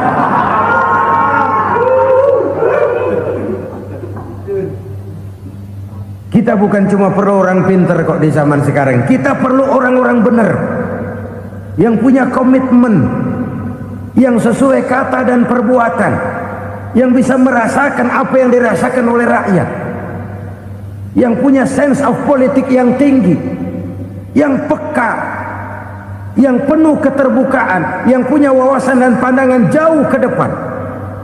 Dari sisi pribadi, zakat itu membersihkan harta kita. Ya, dia tercampur dengan yang subuhat, dia bahkan mungkin tercampur dengan sedikit-sedikit yang haram. Itu zakku amwalakum biz zakat. Bersihkan hartamu dengan zakat itu. Pada sisi sosial ia menjembatani, pada sisi pribadi ia membersihkan harta kita. Karena itu kalau kita minta berdoa minta rezeki, syarat rezeki itu halalan thayyiban wasi'an. Nggak pernah kurang dari 3 itu. Halal, bagus, banyak. Halal, bagus, tapi sedikit, susah ngaturnya. Halal, banyak, tapi kurang bagus. Buat apaan? Bagus, banyak, tapi haram. Enggak ada artinya. Sebab kata Imamul Ghazali, kalau kau terlalu suka memakan makanan yang haram, dikunyah masuk ke dalam perut besar, digiling oleh perut besar, menghasilkan energi, menggerakkan sel-sel pembuluh saraf, kau juga akan cenderung berpikir yang haram. Kalau sudah cenderung berpikir yang haram, perbuatan pun akan mengarah kepada perbuatan-perbuatan yang haram. Dulu waktu kelompok Jimbaran 200 konglomerat Indonesia kumpul, dihimbau supaya sekian persen kasih pengusaha-pengusaha lemah. Itu kan cuma sekedar belas kasihan, tidak banyak menolong keadaan. Dan bukan itu yang diperlukan pengusaha-pengusaha kecil. Yang diperlukan adalah berikan kami kesempatan seperti mereka dapat kesempatan. Berikan kami peluang seperti mereka juga dikasih peluang. Kalau cuma dikasih 100 juta, 200 juta hari ini, usaha kami nggak ada prospeknya, peluang kagak ada, kan sama juga bohong. Diceburin ke kali, disuruh berenang, tangan diikat, mendingan mampusin ketahuan. Ayo berenang, berlomba, tangan diikat, kaki diikat, sama saja nyuruh mati. Jadi jangan kasih ikannya, kasih kailnya. Yang diperlukan pengusaha kecil menengah ke bawah itu bukan cuma sekedar belas kasih dari konglomerat-konglomerat besar, Berikan kami peluang seperti mereka juga dapat peluang. Berikan kami kesempatan seperti mereka dapat kesempatan. Berikan kami kredit dengan kemudahan seperti mereka juga kalau minta kredit begitu mudahnya. Menciptakan peluang dan kesempatan, pemerataan. Bukan menciptakan manusia Indonesia dengan standar ekonomi yang sama. Semua rumahnya harus sama, semua punya mobil. Itu sih kebersamaan bebek. Bebek, coba lihat bebek. Satu ngalor semua. Satu ngidul semua. Kebersamaan bukan itu. Kebersamaan adalah menciptakan peluang. Kalau yang kaya bisa semakin kaya, kenapa yang miskin tidak bisa ikut naik jadi sedikit kaya? Kalau pengusaha yang sudah kuat bisa bertambah menjadi kuat dengan proyek mega proyek, kenapa yang menengah tidak bisa ikut menjadi kuat? Dan kenapa kekejian itu merajalela? Kita dengar lewat berita-berita PLN tekor, PLN hutang. Kenapa? Dia beli listrik dari swasta yang belinya lebih mahal daripada penjualannya.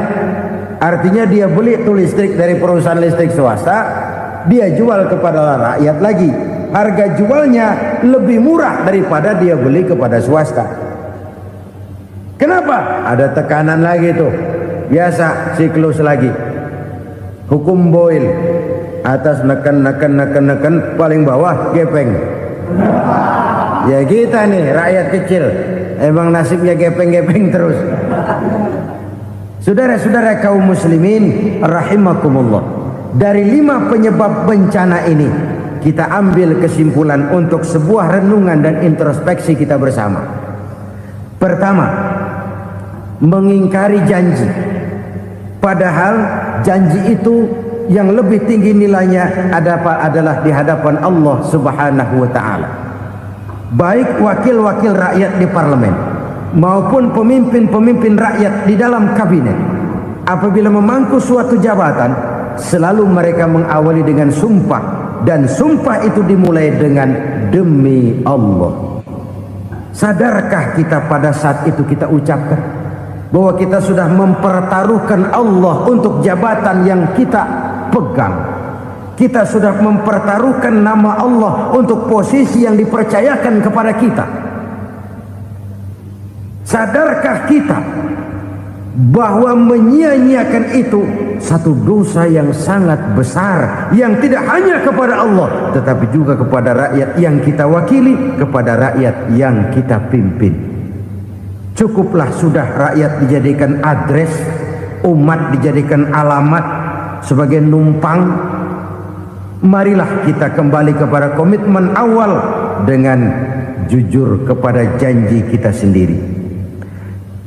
Lalu yang kedua, kekejian, baik berupa korupsi, kolusi, nepotisme, dan perbuatan-perbuatan lain akan melahirkan kemiskinan. Kekurangan pangan bukan satu-satunya yang menyebabkan rakyat menderita. Lukanya rasa keadilan terakumulasi di hati rakyat, dan jeritan hati rakyat mengguncang aras.